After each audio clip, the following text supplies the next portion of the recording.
अथ श्री शिव अष्टोत्तर शतनामावलिः।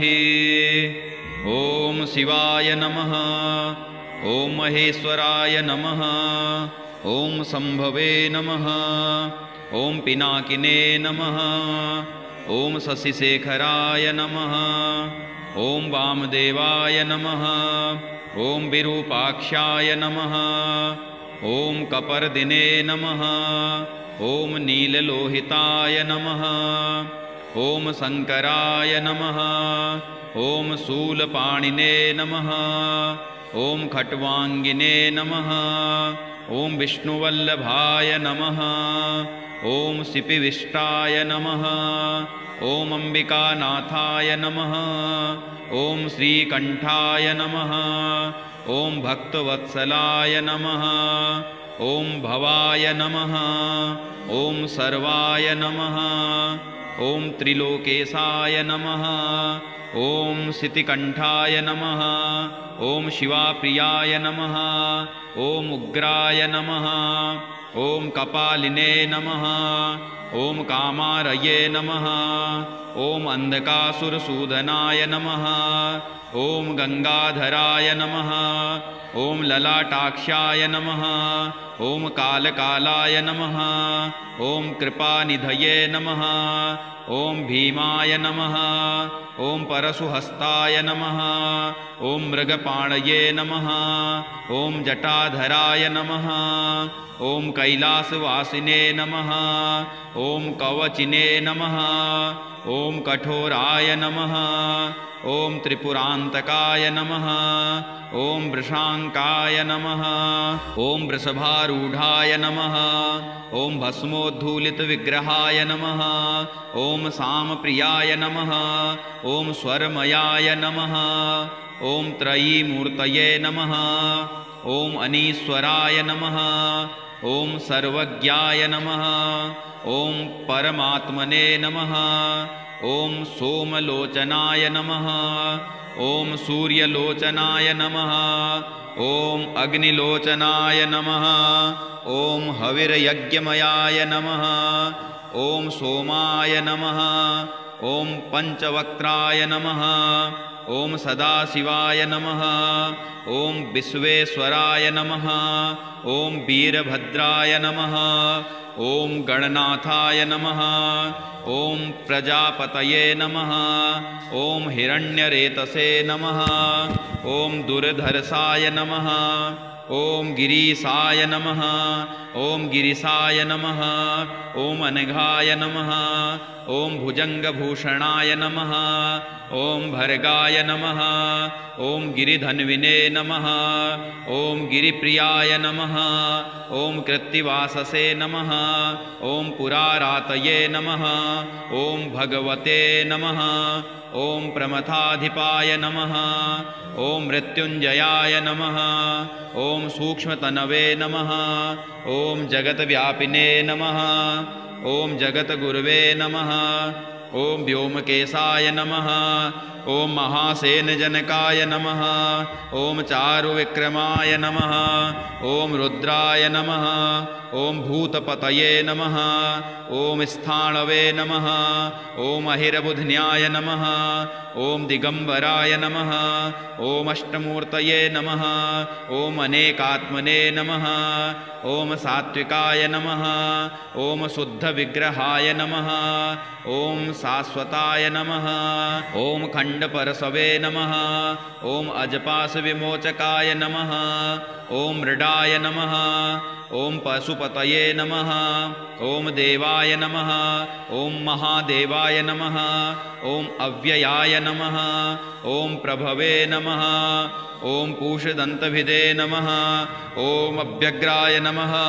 ओम दक्षाध्वरहराय नमः। ओम हराय नमः। ओम भगनेत्रभिदे नमः। ओम अव्यक्ताय नमः। ओम सहस्राक्षाय नमः।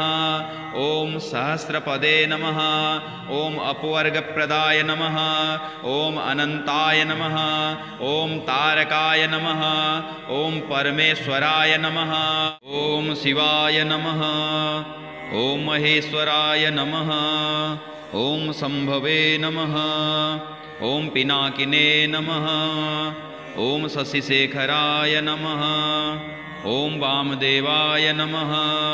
ॐ विरूपाक्षाय नमः। ॐ कपर्दिने नमः। ॐ नीललोहिताय नमः। ॐ शङ्कराय नमः। ॐ शूलपाणिने नमः।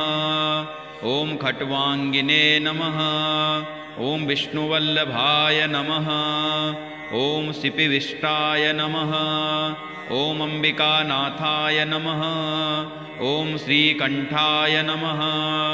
ॐ भक्तवत्सलाय नमः। ॐ भवाय नमः। ॐ सर्वाय नमः। ॐ त्रिलोकेशाय नमः। ॐ सितिकण्ठाय नमः। ॐ शिवाप्रियाय नमः। ॐ उग्राय नमः। ॐ कपालिने नमः। ॐ कामारये नमः। ॐ अन्धकासुरसूदनाय नमः। ॐ गङ्गाधराय नमः। ॐ ललाटाक्षाय नमः। ॐ कालकालाय नमः। ॐ कृपानिधये नमः। ॐ भीमाय नमः। ॐ परशुहस्ताय नमः। ॐ मृगपाणये नमः। ॐ जटाधराय नमः। ॐ कैलासवासिने नमः। ॐ कवचिने नमः। ॐ कठोराय नमः। ॐ त्रिपुरान्तकाय नमः। ॐ वृषाङ्काय नमः। ॐ वृषभारूढाय नमः। ॐ भस्मोद्धूलितविग्रहाय नमः। ॐ सामप्रियाय नमः। ॐ स्वरमयाय नमः। ॐ त्रयीमूर्तये नमः। ॐ अनीश्वराय नमः। ॐ सर्वज्ञाय नमः। ॐ परमात्मने नमः। ॐ सोमलोचनाय नमः। ॐ सूर्यलोचनाय नमः। ॐ अग्निलोचनाय नमः। ॐ हविर्यज्ञमयाय नमः। ॐ सोमाय नमः।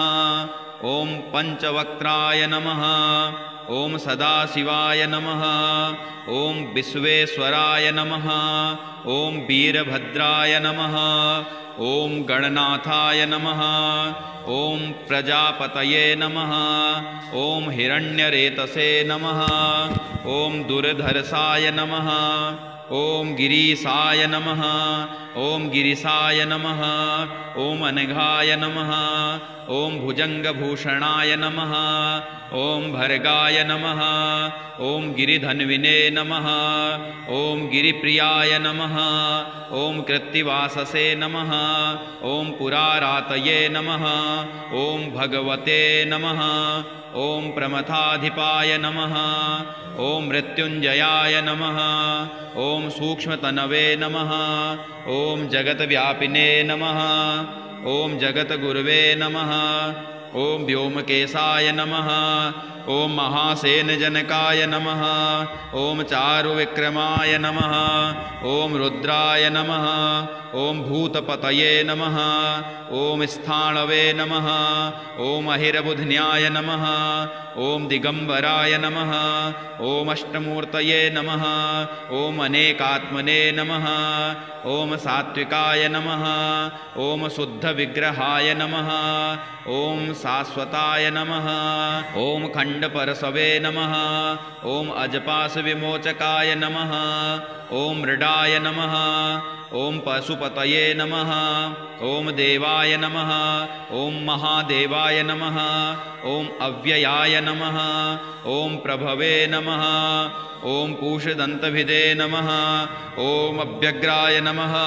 ॐ दक्षाध्वरहराय नमः। ॐ हराय नमः। ॐ भगनेत्रभिदे नमः। ॐ अव्यक्ताय नमः। ॐ सहस्राक्षाय नमः। ॐ सहस्रपदे नमः। ॐ अपवर्गप्रदाय नमः। ॐ अनन्ताय नमः। ॐ तारकाय नमः। ॐ परमेश्वराय नमः। ॐ शिवाय नमः। ॐ महेश्वराय नमः। ॐ शम्भवे नमः। ॐ पिनाकिने नमः। ॐ शशिशेखराय नमः। ॐ वामदेवाय नमः। ॐ विरूपाक्षाय नमः। ॐ कपर्दिने नमः। ॐ नीललोहिताय नमः। ॐ शङ्कराय नमः। ॐ शूलपाणिने नमः। ॐ खट्वाङ्गिने नमः। ॐ विष्णुवल्लभाय नमः। ॐ सिपिविष्टाय नमः। ॐ अम्बिकानाथाय नमः। ॐ श्रीकण्ठाय नमः। ॐ भक्तवत्सलाय नमः। ॐ भवाय नमः। ॐ सर्वाय नमः। ॐ त्रिलोकेशाय नमः। ॐ सितिकण्ठाय नमः। ॐ शिवाप्रियाय नमः। ॐ उग्राय नमः। ॐ कपालिने नमः। ॐ कामारये नमः। ॐ अन्धकासुरसूदनाय नमः। ॐ गङ्गाधराय नमः। ॐ ललाटाक्षाय नमः। ॐ कालकालाय नमः। ॐ कृपानिधये नमः। ॐ भीमाय नमः। ॐ परशुहस्ताय नमः। ॐ मृगपाणये नमः। ॐ जटाधराय नमः। ॐ कैलासवासिने नमः। ॐ कवचिने नमः। ॐ कठोराय नमः। ॐ त्रिपुरान्तकाय नमः। ॐ वृषाङ्काय नमः। ॐ वृषभारूढाय नमः। ॐ भस्मोद्धूलितविग्रहाय नमः। ॐ सामप्रियाय नमः। ॐ स्वरमयाय नमः। ॐ त्रयीमूर्तये नमः। ॐ अनीश्वराय नमः। ॐ सर्वज्ञाय नमः। ॐ परमात्मने नमः। ॐ सोमलोचनाय नमः। ॐ सूर्यलोचनाय नमः। ॐ अग्निलोचनाय नमः। ॐ हविर्यज्ञमयाय नमः। ॐ सोमाय नमः। ॐ पञ्चवक्त्राय नमः। ॐ सदाशिवाय नमः। ॐ विश्वेश्वराय नमः। ॐ वीरभद्राय नमः। ॐ गणनाथाय नमः। ॐ प्रजापतये नमः। ॐ हिरण्यरेतसे नमः। ॐ दुर्धर्षाय नमः। ॐ गिरीशाय नमः। ॐ गिरिशाय नमः। ॐ अनघाय नमः। ॐ भुजङ्गभूषणाय नमः। ॐ भर्गाय नमः। ॐ गिरिधन्विने नमः। ॐ गिरिप्रियाय नमः। ॐ कृत्तिवाससे नमः। ॐ पुरारातये नमः। ॐ भगवते नमः। ॐ प्रमथाधिपाय नमः। ॐ मृत्युञ्जयाय नमः। ॐ सूक्ष्मतनवे नमः। ॐ जगद्व्यापिने नमः। ॐ जगद्गुरवे नमः। ॐ व्योमकेशाय नमः। ॐ महासेनजनकाय नमः। ॐ चारुविक्रमाय नमः। ॐ रुद्राय नमः। ॐ भूतपतये नमः। ॐ स्थाणवे नमः। ॐ अहिरबुध्न्याय नमः। ॐ दिगम्बराय नमः। ॐ अष्टमूर्तये नमः। ॐ अनेकात्मने नमः। ॐ सात्विकाय नमः। ॐ शुद्धविग्रहाय नमः। ॐ शाश्वताय नमः। ॐ खण्डपरशवे नमः। ॐ अजपाशविमोचकाय नमः। ॐ मृडाय नमः। ॐ पशुपतये नमः। ॐ देवाय नमः। ॐ महादेवाय नमः। ॐ अव्ययाय नमः। ॐ प्रभवे नमः। ॐ पूषदन्तभिदे नमः। ॐ अभ्यग्राय नमः। ॐ दक्षाध्वरहराय नमः। ॐ हराय नमः। ॐ भगनेत्रभिदे नमः। ॐ अव्यक्ताय नमः। ॐ सहस्राक्षाय नमः। ॐ सहस्रपदे नमः। ॐ अपवर्गप्रदाय नमः। ॐ अनन्ताय नमः। ॐ तारकाय नमः। ॐ परमेश्वराय नमः। ॐ शिवाय नमः। ॐ महेश्वराय नमः। ॐ शम्भवे नमः। ॐ पिनाकिने नमः। ॐ शशिशेखराय नमः। ॐ वामदेवाय नमः। ॐ विरूपाक्षाय नमः। ॐ कपर्दिने नमः। ॐ नीललोहिताय नमः। ॐ शङ्कराय नमः। ॐ शूलपाणिने नमः। ॐ खट्वाङ्गिने नमः। ॐ विष्णुवल्लभाय नमः। ॐ सिपिविष्टाय नमः। ॐ अम्बिकानाथाय नमः। ॐ श्रीकण्ठाय नमः। ॐ भक्तवत्सलाय नमः। ॐ भवाय नमः। ॐ सर्वाय नमः। ॐ त्रिलोकेशाय नमः। ॐ सितिकण्ठाय नमः। ॐ शिवाप्रियाय नमः। ॐ उग्राय नमः। ॐ कपालिने नमः। ॐ कामारये नमः। ॐ अन्धकासुरसूदनाय नमः। ॐ गंगाधराय नमः। ॐ ललाटाक्षाय नमः। ॐ कालकालाय नमः। ॐ कृपानिधये नमः। ॐ भीमाय नमः। ॐ परशुहस्ताय नमः। ॐ मृगपाणये नमः। ॐ जटाधराय नमः। ॐ कैलासवासिने नमः। ॐ कवचिने नमः। ॐ कठोराय नमः। ॐ त्रिपुरान्तकाय नमः। ॐ वृषाङ्काय नमः। ॐ वृषभारूढाय नमः। ॐ भस्मोद्धूलितविग्रहाय नमः। ॐ सामप्रियाय नमः। ॐ स्वरमयाय नमः। ॐ त्रयीमूर्तये नमः। ॐ अनीश्वराय नमः। ॐ सर्वज्ञाय नमः। ॐ परमात्मने नमः। ॐ सोमलोचनाय नमः। ॐ सूर्यलोचनाय नमः। ॐ अग्निलोचनाय नमः। ॐ हविर्यज्ञमयाय नमः। ॐ सोमाय नमः। ॐ पंचवक्त्राय नमः। ॐ सदाशिवाय नमः। ॐ विश्वेश्वराय नमः। ॐ वीरभद्राय नमः। ॐ गणनाथाय नमः। ॐ प्रजापतये नमः। ॐ हिरण्यरेतसे नमः। ॐ दुर्धर्षाय नमः। ॐ गिरीशाय नमः। ॐ गिरिशाय नमः। ॐ अनघाय नमः। ॐ भुजङ्गभूषणाय नमः। ॐ भर्गाय नमः। ॐ गिरिधन्विने नमः। ॐ गिरिप्रियाय नमः। ॐ कृत्तिवाससे नमः।